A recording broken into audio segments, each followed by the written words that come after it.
News Center 7 is staying on top of a developing story. This afternoon, we're learning more about an officer-involved shooting that left a teenager dead over the weekend. Hello, I'm Gabrielle Enright.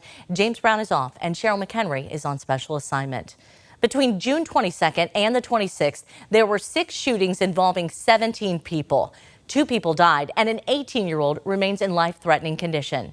Just this afternoon, Dayton police walked us through body camera video showing the moments leading up to this deadly shooting. We broke into programming to report it live on air during News Center 7 at noon. And here's what we learned. Dayton police told us the teenager posted pictures with the gun officers recovered at the scene. Officers responded to a party at a vacant lot on Negley Place in Dayton, which ended with that fatal shooting. The police chief said the gun taken from the scene had 31 live rounds in it that could be fired within 1 second. We have live Team 7 coverage for you this afternoon. News Center 7's Taylor Robertson spent her day at the news conference held by Dayton's mayor, where he introduced a program aimed at putting an end to this gun violence.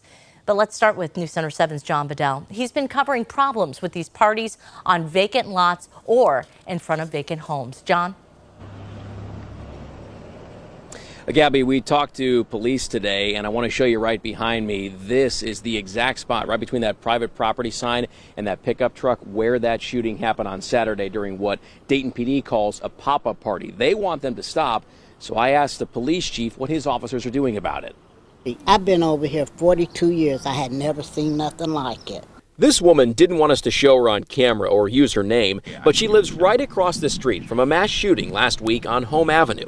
She said she heard the gunfire, even saw the muzzle flashes. All I seen was the fire coming from it, and I thought it was fireworks. Dayton police say it happened at a pop-up party, something that's concerning to police and neighbors. I'm concerned about it because, I don't want to see no more shootings and killings. News Center 7 has covered violent crime at these pop-up parties in the last 2 weeks, including deadly shootings. What is the Dayton Police Department doing to address the problem of those parties? So obviously we're watching very closely as to who these individuals are who are trying to organize these things, trying to bring staffing in. Chief Cameron Afsel told me Dayton police got information that some other pop-up parties might be happening Saturday, so they had a proactive patrol.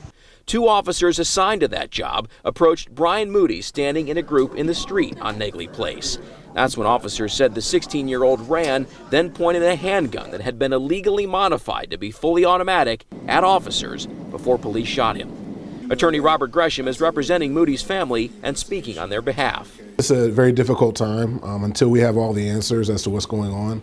The family wants to make sure the community knows that Brian was loved.